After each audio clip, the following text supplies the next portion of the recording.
ക്ലാസ്സുകളൊക്കെ കഴിഞ്ഞു. ഓക്കെ, നല്ലൊരു അവസരത്തിലാണ് നമ്മളുള്ളത്. അപ്പൊ എല്ലാവരും നല്ലതുപോലെ പ്രിപ്പറേഷൻസ് ഒക്കെ ചെയ്തിട്ടുണ്ടാവും എന്ന് പ്രതീക്ഷിക്കുകയാണ്. ഓഫ് കോഴ്സ് നമ്മളെ ക്ലാസ്സുകളൊക്കെ കഴിഞ്ഞു, എല്ലാ സിലബസും കംപ്ലീറ്റ് കവർ ചെയ്തു. ഇനി വളരെ എണ്ണപ്പെട്ട ദിവസങ്ങൾ മാത്രമേ ഉള്ളൂ. എണ്ണപ്പെട്ട എന്ന് പറയുമ്പോൾ ഇന്ന് മെയ് 12ആയി. 15-ാം തീയതി 3 ദിവസം കൂടെ നമ്മുടെ മുന്നിലുണ്ട്.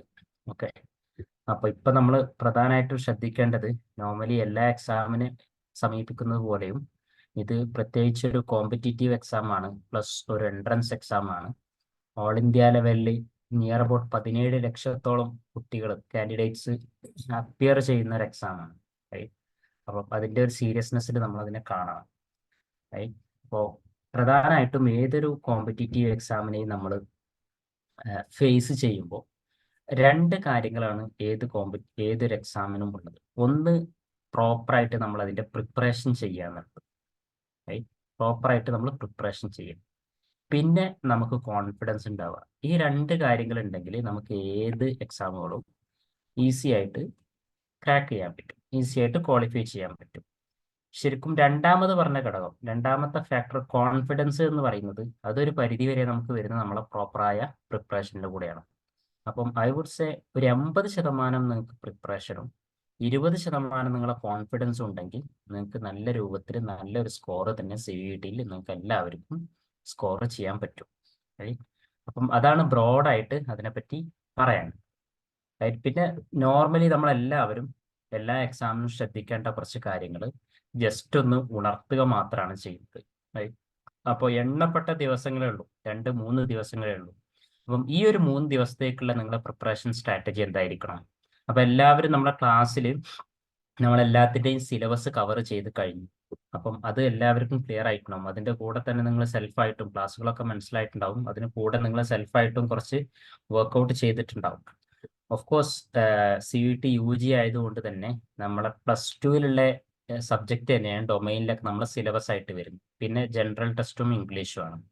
ഏറെക്കുറെ നമുക്കൊരു ഐഡിയ ഉണ്ടാവും. പക്ഷേ നമുക്ക് ജസ്റ്റ് ക്വാളിഫൈ ചെയ്യുക എന്നല്ല, നമുക്ക് നല്ല യൂണിവേഴ്സിറ്റികളിലേക്ക് അഡ്മിഷൻ കിട്ടുക തന്നെ വേണം.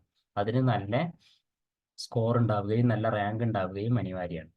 അപ്പോൾ ഞാൻ പ്രധാനമായിട്ടും ഈ രണ്ട് ഭാഗങ്ങളെയാണ് ഫോക്കസ് ചെയ്തുകൊണ്ട് പറയാൻ വേണ്ടി ഉദ്ദേശിക്കുന്നത്. ഒന്ന്, നിങ്ങളുടെ പ്രിപ്പറേഷൻസ്, അത് ഏറെക്കുറെ ഇനിയിപ്പോൾ 3 ദിവസങ്ങളുള്ളൂ, ഒരു 70-80% നിങ്ങൾ പ്രിപ്പറേഷൻ ഇപ്പോൾ കഴിഞ്ഞിട്ടുണ്ടാവണം. ഈ ജസ്റ്റ് 20% റിവൈസ് ചെയ്യാന്നുള്ള ഒരു പാട്ട് മാത്രമേ ബാക്കി ഉണ്ടാവാൻ പാടുള്ളൂ.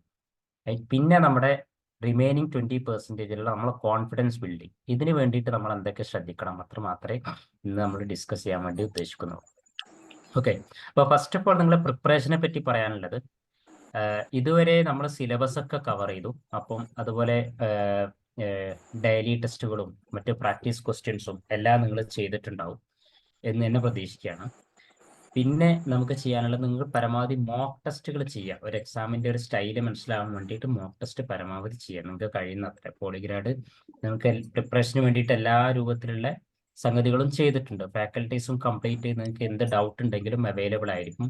അപ്പം ഈ ഒരു 3 ദിവസം കൊണ്ട് നിങ്ങൾ കാര്യമായിട്ട് ശ്രദ്ധിക്കേണ്ടത്, ഇതുവരെ നിങ്ങൾ പഠിച്ചിരിക്കുന്ന ഏരിയകളിലൊക്കെ ഒന്ന് ജസ്റ്റ് റിവൈസ് ചെയ്ത് പോകുക. നിങ്ങൾ നോട്ടായിട്ട് എഴുതിയിട്ടുണ്ടാവും എന്ന് തന്നെയാണ് വിചാരിക്കുന്നത്. അപ്പൊ നിങ്ങൾ എഴുതി വെച്ച നോട്ട്സ് എന്തായാലും നോക്കുക. റൈറ്റ്, കോൺസെപ്ച്വൽ ആയിട്ടുള്ള കുറെ സംഗതികളൊക്കെ കുറെയൊക്കെ നമ്മളെ മൈൻഡിൽ ഉണ്ടാവും. അപ്പൊ ആ ക്വസ്റ്റ്യൻസ് ഒക്കെ നമുക്ക് കാണുമ്പോൾ നമുക്ക് അത് അപ്ലൈ ചെയ്യാൻ വേണ്ടി പറ്റും. ചില ഫാക്ട് ബേസ്ഡ് ആയിട്ടുള്ള സാധനങ്ങളെ ഒന്നുകൂടെ നിങ്ങൾ ഓർത്ത് വെക്കേണ്ടി വരും. പ്രത്യേകിച്ച് ജനറൽ ടെസ്റ്റിലൊക്കെ നമുക്കറിയാം, current affairs, GK, general knowledge, ഈ ഏരിയകളൊക്കെ നിങ്ങൾ നോക്കുമ്പോൾ കുറെ ഫാക്ട് ബേസ്ഡ് ആയ സംഗതികളുണ്ട്. അതിന് തീർച്ചയായിട്ടും നിങ്ങൾ റിവൈസ് ചെയ്തിരിക്കണം.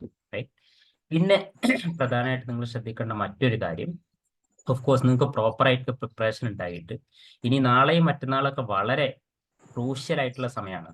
റൈറ്റ്, നിങ്ങൾ റിവൈസ് ചെയ്യുന്നു, നിങ്ങൾ ഇതുവരെ പഠിച്ച കംപ്ലീറ്റ് കാര്യങ്ങൾ 1-2 തവണ റിവൈസ് ചെയ്തിരിക്കണം നിർബന്ധമായിട്ടും.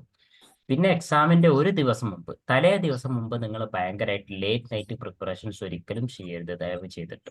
ഓക്കെ, അത് നമ്മൾ എല്ലാ എക്സാമിലും എല്ലാവരോടും നമ്മളോടൊക്കെ സജസ്റ്റ് ചെയ്യുന്ന ഒരു കാര്യമാണ്. വളരെ ലേറ്റ് നൈറ്റ് ആയിട്ടുള്ള പ്രിപ്പറേഷൻ ചെയ്യരുത്.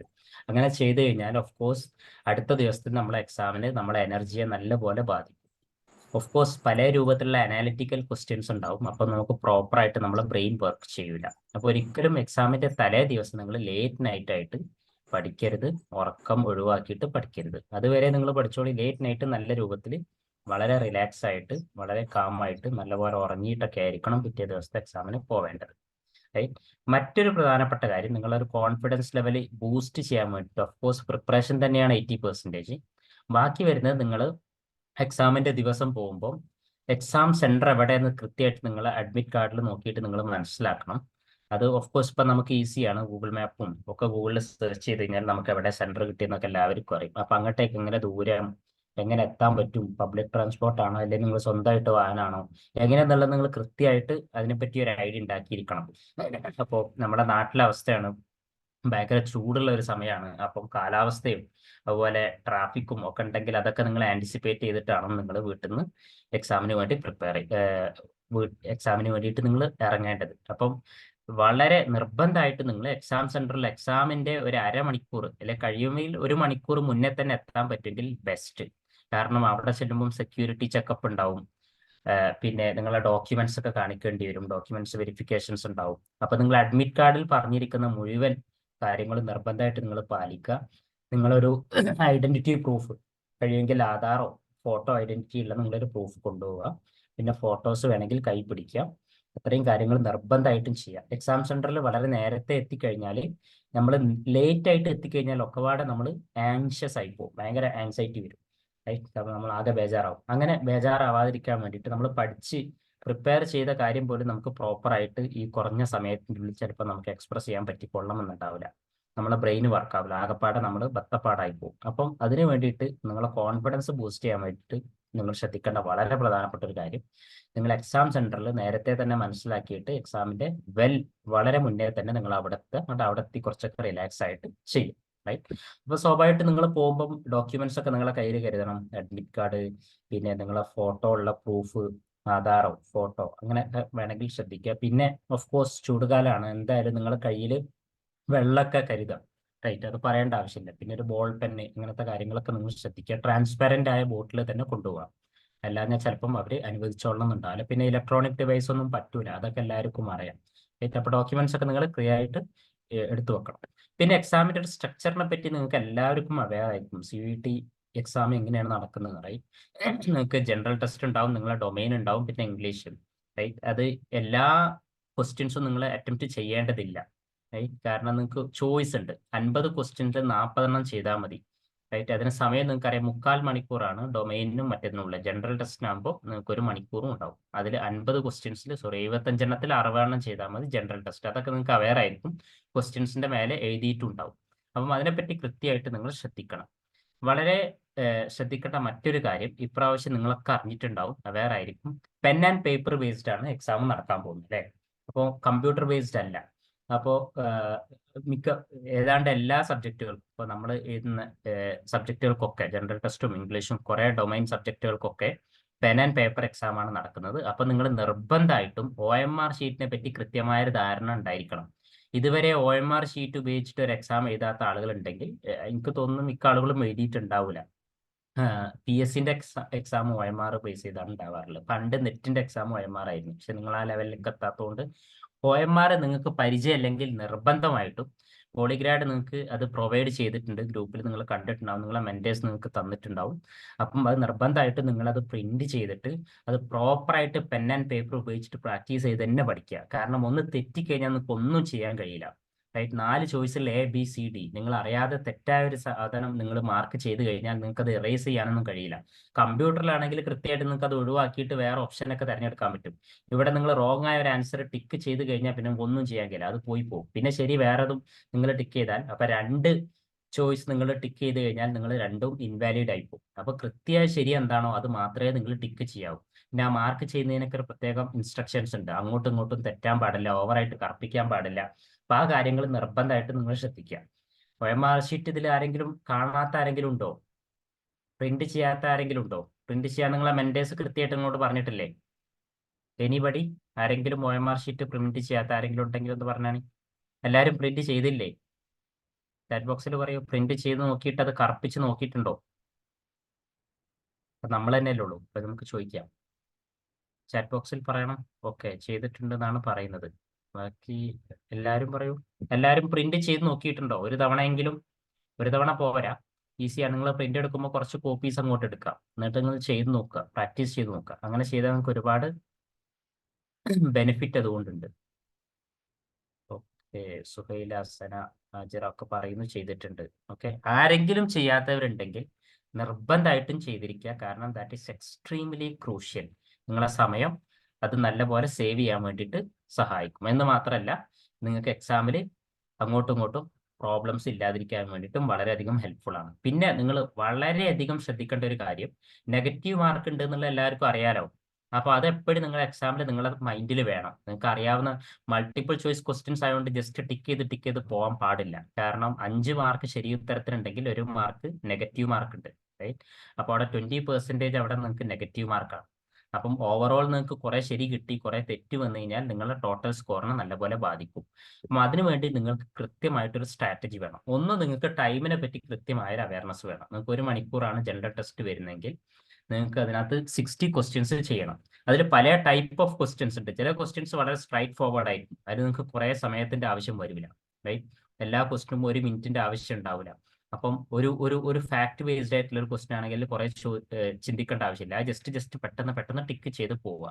പിന്നെ അപ്പൊ അങ്ങനെ വരുമ്പോൾ കുറച്ചൊക്കെ ടൈം ആവശ്യമുള്ള ക്വസ്റ്റ്യനിലേക്ക് നിങ്ങൾക്ക് അത് യൂസ് ചെയ്യാൻ വേണ്ടി പറ്റുകയും ചെയ്യും. അപ്പൊ ഇത്രയും കാര്യങ്ങൾ നിങ്ങൾ വളരെയധികം ശ്രദ്ധിക്കണം. പിന്നെ മറ്റൊന്ന്, നിങ്ങൾക്ക് ഒരു എക്സാമിന് നിങ്ങൾക്ക് ഓരോ രൂപത്തിൽ നമുക്ക് ഓരോരുത്തർക്കും ഇൻഡിവിജ്വൽ ആയ ഓരോ സ്ട്രാറ്റജികൾ ഉണ്ടാവും, റൈറ്റ്? അപ്പോൾ സാധാരണ നമ്മുടെ സ്കൂളിലൊക്കെ ഉണ്ടായിരുന്ന ഒരു കൂളിംഗ് ടൈം എന്ന് പറയുന്ന ഒരു സംഭവം പണ്ടുണ്ടായിരുന്നു. ഇപ്പൊ സ്കൂളിൽ അത് ഉണ്ടോ എന്ന് എനിക്കറിയില്ല. കൂളിംഗ് ടൈം ഉണ്ടോ? എക്സാം തുടങ്ങുന്നതിന് മുമ്പ് ഒരു 15 മിനിറ്റ്, ഇപ്പൊ സ്കൂളുകളിൽ ഉണ്ട് അത്. 15 മിനിറ്റ് ക്വസ്റ്റ്യൻസ് വായിച്ചു നോക്കാൻ വേണ്ടിയിട്ട് ഉണ്ടാവാറുണ്ടായിരുന്നു. കൂൾ ഓഫ് ടൈം എന്നൊക്കെ ഉണ്ട് എന്നാണ് പറയുന്നത് അല്ലേ? ഞങ്ങളെ കാലത്തൊക്കെ ഉണ്ടായി, ഇപ്പൊ ഉണ്ടല്ലേ? ഓക്കെ. അപ്പോൾ ഇതിൽ നിങ്ങൾ ശ്രദ്ധിക്കേണ്ടത്, ജസ്റ്റ് നിങ്ങൾക്ക് ക്വസ്റ്റ്യൻ കിട്ടുമ്പോൾ ജസ്റ്റ് പെട്ടെന്ന് ഓടിച്ചു നോക്കുക. അപ്പോൾ 3 ടൈപ്പ് ഓഫ് ക്വസ്റ്റ്യൻസ് ഉണ്ടാവും. ഒന്ന് വളരെ ഈസി ആയ ക്വസ്റ്റ്യൻസ് ഉണ്ടാവും, പിന്നെ ഒരു മീഡിയം ലെവൽ ഡിഫിക്കൽട്ടി ഉണ്ടാവും, പിന്നെ കുറച്ചുകൂടെ ഡിഫിക്കൽട്ട് ആയ ക്വസ്റ്റ്യൻസ് ഉണ്ടാവും, റൈറ്റ്? അപ്പൊ നിങ്ങൾ ജസ്റ്റ് ഒന്ന് വേഗം മറിച്ച് നോക്കിയിട്ട് നിങ്ങൾ ആദ്യം തന്നെ ജസ്റ്റ് ആ ക്വസ്റ്റ്യൻ്റെ അവിടെ മാർക്ക് ചെയ്ത് വെച്ചാൽ മതി. ഇന്നോ, അല്ലെങ്കിൽ മീഡിയത്തിന് എംന്നോ, അല്ലെങ്കിൽ ഡിഫിക്കൽറ്റിന് ഡിന്നോ, അങ്ങനെയൊക്കെ മാർക്ക് ചെയ്ത് വെച്ച് കഴിഞ്ഞാൽ നിങ്ങൾക്ക് ഈസി ആയ ക്വസ്റ്റ്യൻസ് ആദ്യം പെട്ടെന്ന് ചെയ്യാൻ പറ്റും. മറ്റേ നിങ്ങൾ ആദ്യം തന്നെ ഒരു ബുദ്ധിമുട്ടായ ക്വസ്റ്റ്യനിലൊക്കെ ചെയ്യുകയാണെങ്കിൽ നിങ്ങൾ ഒരുപാട് സമയം പോകും. ഒരിക്കലും നിങ്ങൾക്ക് ആ ക്രോണോളജിക്കലി ഓർഡറിൽ തന്നെ പോകണമെന്നില്ലല്ലോ, 1 2 അങ്ങനെ തന്നെ പോകണമെന്നില്ല. നിങ്ങൾക്ക് പറ്റുന്ന സ്ഥലത്തൊക്കെ ചെയ്തിട്ട് പോവാം. പിന്നെ ശ്രദ്ധിക്കേണ്ടത്, നിങ്ങൾ ചെയ്യാത്ത ഏതെങ്കിലും ക്വസ്റ്റ്യൻസ് ഉണ്ടെങ്കിൽ പ്രത്യേകം മാർക്ക് ചെയ്ത് വെക്കുക. അല്ലെങ്കിൽ നിങ്ങൾക്ക് വീണ്ടും കുറച്ച് സമയം എടുത്ത് ചെയ്യാൻ പറ്റുമെങ്കിൽ അത് പിന്നീട് സ്കിപ്പ് ചെയ്തിട്ട് അവസാനത്തേക്ക് വെക്കുക. എന്നിട്ട് ക്വസ്റ്റ്യൻ പേപ്പറിന് മുകളിൽ എഴുതി വെച്ചാൽ മതി. ഏതൊക്കെയാണ് നമുക്ക് വീണ്ടും റിവ്യൂ ചെയ്യേണ്ട ക്വസ്റ്റ്യൻസ് ഒക്കെ ഉണ്ടെങ്കിൽ എഴുതി വെക്കാം. അപ്പോൾ ഈസി ആയിട്ടുള്ള കംപ്ലീറ്റ് ആദ്യം ചെയ്യുക, എന്നിട്ട് ഇങ്ങനെ ചെയ്യാം. പിന്നെ നിങ്ങൾക്ക് വേണമെങ്കിൽ OMR ഷീറ്റിൽ അതൊരു ടെക്നിക്കാണ്. അത് നിങ്ങളൊരു കംഫർട്ടിലേക്ക് ഞാൻ വിടുകയാണ്. ചില ആളുകൾ ചെയ്യാറില്ല, നമ്മുടെ ക്വസ്റ്റ്യൻ പേപ്പറിൽ തന്നെ ഓരോന്നിനെയും ശരിയായ ആൻസർ ആദ്യം എഴുതി വെക്കും. ഇപ്പം 1 അങ്ങനെ, എന്നിട്ട് OMR ഷീറ്റിലേക്ക് മാർക്ക് ചെയ്യാറുണ്ട്. OMR ഷീറ്റിൽ ഒരുമിച്ച് മൊത്തത്തിൽ മാർക്ക് ചെയ്യുന്നുണ്ട്. അത് നിങ്ങളെ കംഫർട്ട് പോലെയാണ്. ശരിക്കും അത് 2 സ്റ്റേജ് പ്രോസസ്സാണ്. പക്ഷെ അതേസമയം അതിൽ തെറ്റ് വരാതിരിക്കാൻ വേണ്ടിയിട്ട് ചെയ്യാൻ പറ്റുന്ന ഒരു പ്രോസസ്സാണ്. അപ്പൊ നിങ്ങൾക്ക് ഓരോ ക്വസ്റ്റ്യൻ നോക്കിയിട്ട് അതേസമയം OMRൽ മാർക്ക് ചെയ്യാൻ പറ്റുമെങ്കിൽ, അതാണ് നിങ്ങൾക്ക് കംഫർട്ടബിൾ എങ്കിൽ അങ്ങനെ ചെയ്യാം. അല്ല, നിങ്ങൾക്ക് ഓരോ ക്വസ്റ്റ്യൻ പേപ്പറിൽ തന്നെ മാർക്ക് ചെയ്ത് വെച്ചിട്ട് എന്നിട്ട് അവസാനം മൊത്തത്തിൽ OMR ഷീറ്റിൽ കറുപ്പിക്കുകയാണെങ്കിൽ നിങ്ങൾക്ക് അങ്ങനെയും ചെയ്യാം. നിങ്ങൾക്ക് ഏതാണോ ഏറ്റവും കംഫർട്ടബിൾ ആയിട്ട് തോന്നുന്നത് അത് ചെയ്യാന്നുള്ളതാണ്. രണ്ടാമത് പറഞ്ഞ മെത്തേഡിനാണെങ്കിൽ ആദ്യം നിങ്ങൾ ക്വസ്റ്റ്യൻ പേപ്പറിൽ എഴുതി വെച്ച് പിന്നെ ഒന്നിച്ച് OMRൽ ചെയ്യുമ്പോൾ തെറ്റാനുള്ള സാധ്യത വളരെ കുറവായിരിക്കും. മറ്റേ ഒരേ സമയത്ത് ചെയ്യാം, പക്ഷെ അതിൽ കുറച്ചുകൂടെ ടൈം ടേക്കിംഗ് ആയിരിക്കും. പക്ഷെ അഗെയിൻ നിങ്ങളത് പ്രാക്ടീസ് ചെയ്ത് കഴിഞ്ഞാൽ നിങ്ങൾക്ക് ഈസി ആയിട്ട് ചെയ്യാൻ പറ്റുന്ന ഒരു കാര്യം, റൈറ്റ്? വേറൊന്നുള്ളത്, അപ്പോൾ നിങ്ങൾ എക്സാം സെന്ററിലൊക്കെ നേരത്തെ എത്തിക്കഴിഞ്ഞതിന് ശേഷം എക്സാം തുടങ്ങിക്കഴിഞ്ഞാൽ എക്സാമിന് മാത്രം കോൺസെൻട്രേറ്റ് ചെയ്യുക. കാരണം പല ക്വസ്റ്റ്യൻസിനും കുറച്ച് നമ്മൾ ചിന്തിക്കേണ്ട, കുറച്ച് ആലോചിക്കേണ്ട ക്വസ്റ്റ്യൻസ് ഉണ്ടാവും, അനാലിറ്റിക്കൽ ക്വസ്റ്റ്യൻസ് ഉണ്ടാവും. അപ്പോൾ ചിലപ്പം എക്സാം സെന്ററിൽ ഹാളിലാണെങ്കിൽ അവിടെ ഇൻവിജിലേറ്റേഴ്സ് ഉണ്ടാവും. ചിലപ്പോൾ അവരിങ്ങനെ പല അനൗൺസ്മെന്റ് ഇങ്ങനെ ഇടയിൽ നടത്തും. അപ്പം അതിലേക്കൊന്നും നമ്മൾ ശ്രദ്ധിക്കരുത്. കാരണം ടൈം വളരെ ക്രൂഷ്യലാണ്. നമുക്ക് കുറെ time management is extremely important. അപ്പോൾ നിങ്ങൾ അവിടെയുള്ള നിങ്ങൾക്ക് ചില ഇൻവിജിലേറ്റേഴ്സ് പല അനൗൺസ്മെന്റും ഇടയിൽ ഇങ്ങനെ നടത്തും. പക്ഷെ പലതും ഇമ്പോർട്ടന്റ് ആയിക്കൊള്ളണം എന്നില്ല. ഇപ്പൊ ചില കാൻഡിഡേറ്റ്സ് തന്നെ ചിലപ്പോൾ ലേറ്റ് ആയിട്ട് വരും. അപ്പൊ അവരെ ഒരുപാട് സെറ്റിൽ ആവാൻ വേണ്ടിയിട്ട് ഇങ്ങനെ സമയം എടുക്കും. അപ്പൊ അതിലേക്കൊന്നും ശ്രദ്ധിക്കരുത്. നമ്മൾ എക്സാം തുടങ്ങിക്കഴിഞ്ഞാൽ കൃത്യമായിട്ട് നിങ്ങൾ എക്സാമിൽ തന്നെ ഫോക്കസ് ചെയ്യുക. അപ്പോൾ ടൈം മാനേജ്മെന്റിനെ പറ്റി ഞാൻ നിങ്ങൾക്ക് പറഞ്ഞു തന്നു. നിങ്ങൾ എക്സാമിന് ആദ്യം ജസ്റ്റ് ഒരു ക്വിക്കായിട്ട് റീഡിങ് നടത്തി കഴിഞ്ഞാൽ നിങ്ങൾക്ക് ഏതൊക്കെയാണ് ഈസി, മീഡിയം, ഡിഫിക്കൽട്ട് ലെവലിൽ എന്ന രൂപത്തിൽ നിങ്ങൾ മാർക്ക് ചെയ്ത് കഴിഞ്ഞാൽ നിങ്ങൾക്ക് കുറെ ആദ്യം തന്നെ ഒരു ടഫ് ക്വസ്റ്റ്യനിൽ നിങ്ങൾ സമയം കളഞ്ഞാൽ പിന്നെ അത് നിങ്ങൾക്ക് അറിയും ചെയ്യാം, പക്ഷെ അത് ഫൈനൽ ആൻസറിലേക്ക് വരുന്നില്ല. ഇപ്പോൾ ഒരു എക്സാമ്പിൾ പറയുകയാണെങ്കിൽ നിങ്ങൾക്ക് ഒരു ക്വാണ്ടിറ്റേറ്റീവ് ആപ്റ്റിറ്റ്യൂഡ് എന്ന് വരുന്ന ഒരു ക്വസ്റ്റൻ ആണ്. ഇപ്പോൾ ഒരു ഡാറ്റ ഇന്റർപ്രിട്ടേഷനിൽ ഒരു ക്വസ്റ്റൻ ആണെങ്കിൽ ആ സംഭവം നിങ്ങൾക്ക് ഈസി ആയിട്ട് അറിയാം, അത് പെർസെൻറ്റേജ് എടുക്കാനേ ഉള്ളൂ. പക്ഷേ നിങ്ങളെ കാൽക്കുലേഷനിൽ എവിടെ ഒരു എറർ വന്നു, അപ്പോൾ നിങ്ങളെ ഈഗോ നിങ്ങളെ സമ്മതിക്കില്ല. ഇതെനിക്ക് എന്തായാലും കിട്ടുന്ന ക്വസ്റ്റൻ ആണല്ലോ, ഒന്നുകൂടി ചെയ്ത് നോക്കട്ടെ, ഒന്നുകൂടി ചെയ്ത് നോക്കട്ടെ. അപ്പോൾ നമ്മൾ കർപ്പിച്ച് ചെയ്യും. അങ്ങനെ നമ്മളോട് എന്നെ പിന്നെ കോമ്പീറ്റ് ചെയ്യാൻ നോക്കും. കാരണം ഇതൊരിക്കലും എനിക്ക് കിട്ടാതിരിക്കാൻ സാധ്യതയില്ല, അങ്ങനെ വിചാരിച്ച് കുറേ സമയം കളയും. അപ്പം അങ്ങനെ ഉണ്ടാവരുത്. അപ്പം കുറച്ചൊക്കെ കാൽക്കുലേഷൻ വരുന്ന കുറച്ച് അങ്ങനത്തെ ക്വസ്റ്റ്യൻസിനൊക്കെ അവസാനത്തേക്ക് മാറ്റിക്കുക. അപ്പം ടഫായ ക്വസ്റ്റ്യൻസ് മേലെ നമ്മളെ സമയം കളഞ്ഞാൽ ഈസി ആയ ക്വസ്റ്റ്യൻസ് അവസാനത്തിലേക്ക് ബാക്കിയായി പോകും. അങ്ങനെ വരാൻ പാടില്ല. ഓക്കെ, അപ്പം അത് വളരെ കൃത്യമായിട്ട് നിങ്ങൾ ശ്രദ്ധിക്കുക. അപ്പൊ ഇത്രയും കാര്യങ്ങൾ ശ്രദ്ധിച്ചാൽ തന്നെ നിങ്ങൾക്ക് നല്ലൊരു സ്കോർ നിങ്ങൾക്ക് ചെയ്യാൻ പറ്റും എന്നുള്ളത് വളരെ നമുക്ക് എല്ലാവർക്കും വി ആർ ഓൾ ഓപ്റ്റിമിസ്റ്റിക്. കാരണം പ്രിപ്പറേഷൻസിന്റെ കാര്യത്തിൽ നിങ്ങൾ എല്ലാവരും ചെയ്തിട്ടുണ്ട്. അതിന് ഇനി വരുന്ന 2 ദിവസം വളരെ ക്രൂഷ്യലാണ്. 2 ദിവസം എന്ന് പറഞ്ഞാൽ എക്സാമിന്റെ തലേ ദിവസം ഞാൻ പറയുന്നില്ല. നിങ്ങൾ റിവ്യൂ ചെയ്യുക, റിവൈസ് ചെയ്യുക, കൃത്യമായിട്ട് നിങ്ങൾ മോക്ക് ടെസ്റ്റുകൾ ചെയ്യുക. നമ്മൾ ഡെയിലി ടെസ്റ്റുകളൊക്കെ നിങ്ങൾ ചെയ്തിട്ടുണ്ടാവും. പോളിഗ്രാഡിൽ നമ്മൾ ഒരുപാട് ഓപ്ഷൻസ് നിങ്ങൾക്ക് തന്നിട്ടുണ്ട്, അത് കൃത്യമായിട്ട് നിങ്ങൾ ചെയ്യുക. അപ്പം ഒന്നുകൂടെ ഞാൻ അടിവരട്ട് പറയുന്നു, ആരെങ്കിലും ഈ OMR ഷീറ്റ് പ്രിന്റ് ചെയ്തിട്ട് ഒരു തവണയെങ്കിലും പ്രാക്ടീസ് ചെയ്യാത്തവരുണ്ടെങ്കിൽ പ്ലീസ് നിർബന്ധമായിട്ട് നിങ്ങൾ ചെയ്തിരിക്കണം. കാരണം അത് അവിടെ പോയിട്ട് ചെയ്യാലോ എന്ന് വിചാരിച്ച് പോയി കഴിഞ്ഞാൽ കൺഫ്യൂഷൻ ആവും. അതിൽ നിങ്ങളെ രജിസ്ട്രേഷൻ നമ്പർ മാർക്ക് ചെയ്യേണ്ടി വരും, പേര് മാർക്ക് ചെയ്യേണ്ടി വരും, പിന്നെ ശരിയായ ആൻസർ മാർക്ക് ചെയ്യേണ്ടി വരും. അപ്പൊ കൃത്യമായിട്ട് OMR ഷീറ്റ് നിങ്ങൾ ചെയ്ത് നോക്കിയാൽ മാത്രമേ അത് നിങ്ങൾക്ക് ചെയ്യാൻ പറ്റുള്ളൂ. ഓക്കെ, അപ്പൊ ഇത്രയും സ്ട്രാറ്റജികളൊക്കെ ശ്രദ്ധിച്ചു കഴിഞ്ഞാൽ ഓഫ് കോഴ്സ് നിങ്ങളെ നോളജ് നിങ്ങൾക്ക് കൃത്യമായിട്ട് എക്സ്പ്രസ് ചെയ്യാൻ പറ്റും. മറ്റേ നിങ്ങൾ പ്രിപ്പയർ ചെയ്തിട്ടുണ്ടാവും, നിങ്ങൾക്ക് അറിവൊക്കെ ഉണ്ടാവും, പക്ഷെ ഇത്രയും കാര്യങ്ങൾ ശ്രദ്ധിക്കാത്തതിന്റെ പേരിൽ ടൈം നിങ്ങൾക്ക് മാനേജ് ചെയ്യാൻ പറ്റൂല, നമ്മളെ കയ്യിൽ നിന്ന് പോവുകയും ചെയ്യും. അപ്പം ഇത്രയും കാര്യങ്ങൾ നിങ്ങൾ ശ്രദ്ധിക്കാം. പിന്നെ നിങ്ങൾക്ക് ഏറ്റവും ബെസ്റ്റ് സ്യൂട്ട് ആവുന്ന, ഇപ്പൊ ഞാൻ പറഞ്ഞതല്ല, ഇത് ഒരു വേ ആണ്. നിങ്ങൾക്ക് ഓരോരുത്തർക്കും ചിലപ്പോൾ വേറെ കുറച്ചുകൂടെ കംഫർട്ടബിൾ ആയ വേറെ സ്ട്രാറ്റജികൾ ഉണ്ടെങ്കിൽ നിങ്ങൾക്ക് അതും അഡോപ്റ്റ് ചെയ്യാവുന്നതാണ്. അതൊക്കെ നിങ്ങൾക്ക് ചെയ്യാൻ പറ്റുക എന്ന് പറയുന്നത് മോക്ക് ടെസ്റ്റുകൾ ചെയ്ത് നോക്കിയാലാണ് നമുക്ക് എവിടെയാണ് ലിമിറ്റേഷൻസ് ഉള്ളത് എന്ന് മനസ്സിലാക്കാം. അപ്പൊ അത് കൃത്യമായിട്ട് നിങ്ങൾ ശ്രദ്ധിക്കാം. ഓക്കെ, പ്രിപ്പറേഷൻസ് ഞാൻ ഒന്നുകൂടെ ആവർത്തിച്ച് പറയുന്നു, പ്രിപ്പറേഷൻസ് ആണ് 80%. കൃത്യമായിട്ട് സിലബസ് നിങ്ങൾ കവർ ചെയ്തു, ടെസ്റ്റുകളൊക്കെ ചെയ്തു, മോക്ക് ടെസ്റ്റും ചെയ്ത്, അപ്പൊ നിങ്ങൾക്ക് തന്നെ നല്ലൊരു കോൺഫിഡൻസ് കിട്ടും. അത്യാവശ്യം സിലബസ് കംപ്ലീറ്റ് ചെയ്യാൻ കവർ ചെയ്തിട്ടുണ്ട്. എനിവേ ഡൊമൈൻസിലൊക്കെ വരുന്ന നമ്മുടെ +2 നമ്മൾ പഠിച്ച ഏരിയാസ് തന്നെയാണ്. അപ്പം അത് നമുക്ക് ഐഡിയ ഉണ്ടാവും. ഇനി അഥവാ നമ്മൾ എന്തായാലും ക്ലാസ്സുകളും കഴിഞ്ഞിട്ടുണ്ട്, അപ്പൊ ഒന്നുകൂടെ നിങ്ങൾ അത് റിവൈസ് ചെയ്യാം. പിന്നെ രണ്ടാമത്തെ നിങ്ങളെ എക്സാമിന്റെ തലേ ദിവസവും എക്സാമിന്റെ അന്നും എക്സാം ഹോളിലൊക്കെ നിങ്ങളെ കോൺഫിഡൻസ് ബൂസ്റ്റ് ചെയ്യാന്നുള്ള, ഒരിക്കലും നിങ്ങൾക്ക് ആങ്സൈറ്റി വരാൻ പാടില്ല. അപ്പൊ ലേറ്റ് ആയിട്ട് വരികയോ എന്തെങ്കിലും ഡോക്യുമെന്റ്സ് മിസ്സാവുകയോ അല്ലെങ്കിൽ ട്രാഫിക്കിൽ പെട്ടുപോവുകയോ വണ്ടി കേടാവുകയോ അങ്ങനെ എന്തെങ്കിലുമൊക്കെ സംഭവിച്ചു കഴിഞ്ഞാൽ അത് നമുക്ക് ഭയങ്കരമായിട്ട് ആങ്ഷ്യസ് ആയി പോകും. അങ്ങനത്തെ സാഹചര്യങ്ങൾ ഇല്ലാതിരിക്കുക, ശ്രദ്ധിക്കുക. പിന്നെ ഓഫ് കോഴ്സ് ഇതൊന്നും പ്രത്യേകം പറയേണ്ട കാര്യമില്ല, ഞാൻ ജസ്റ്റ് ഓർമ്മപ്പെടുത്തുക എന്നുള്ള, നമ്മുടെ നാട്ടിലെ കാലാവസ്ഥ ഭയങ്കര ചൂടായതുകൊണ്ട് ഇപ്പൊ മഴ പെയ്തെന്ന് തോന്നുന്നില്ലേ.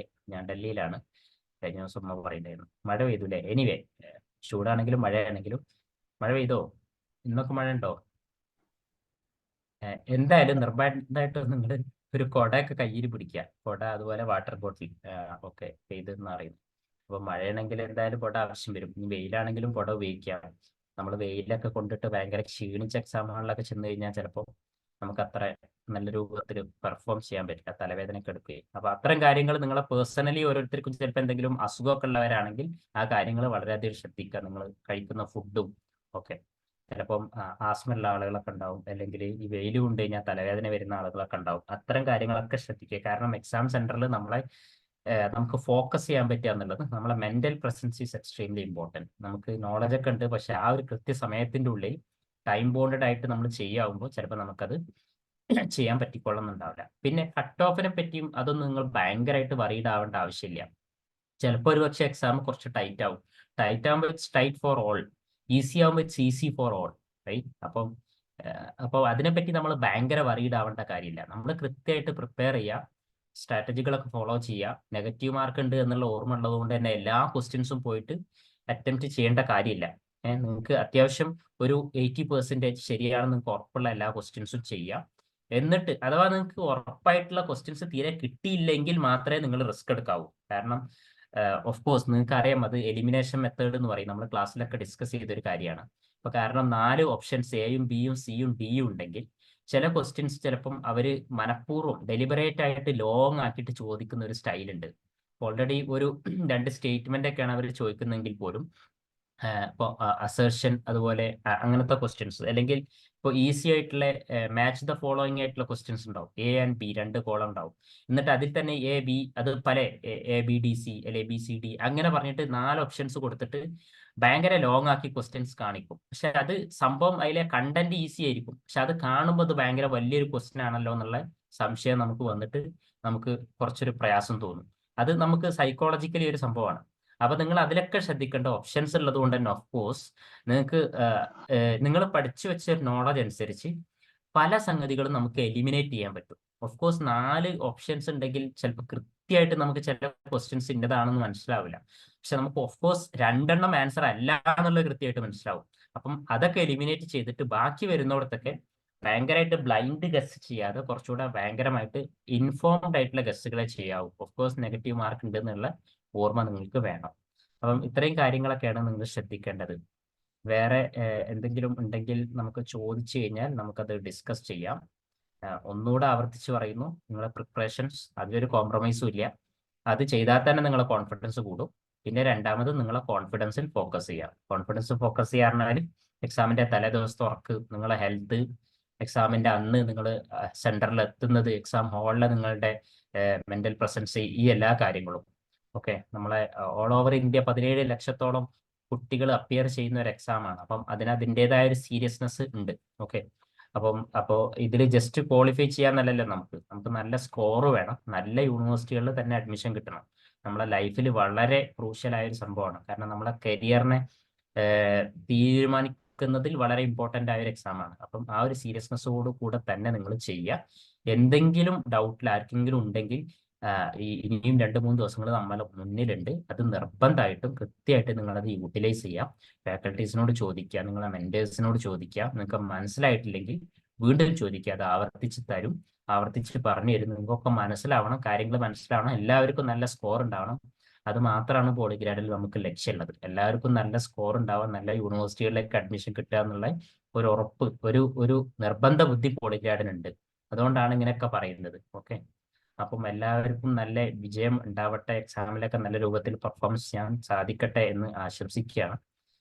അപ്പം അത്രയും കാര്യങ്ങളാണുള്ളത്. ഞാൻ തൽക്കാലം എൻ്റെ വാക്കുകൾ ഞാൻ വൈൻഡപ്പ് ചെയ്യാം. നിങ്ങൾക്ക് ആർക്കെങ്കിലും എന്തെങ്കിലും ചോദിക്കാനുണ്ടെങ്കിൽ നിങ്ങൾക്ക് ചാറ്റ് ബോക്സിലോ അല്ലാതെ മൈക്ക് എടുത്തിട്ടോ ചോദിക്കാം, അല്ലെങ്കിൽ നമുക്ക് വൈൻഡപ്പ് ചെയ്യാം. റാഫി സാറും ഉണ്ട്. ഓക്കെ.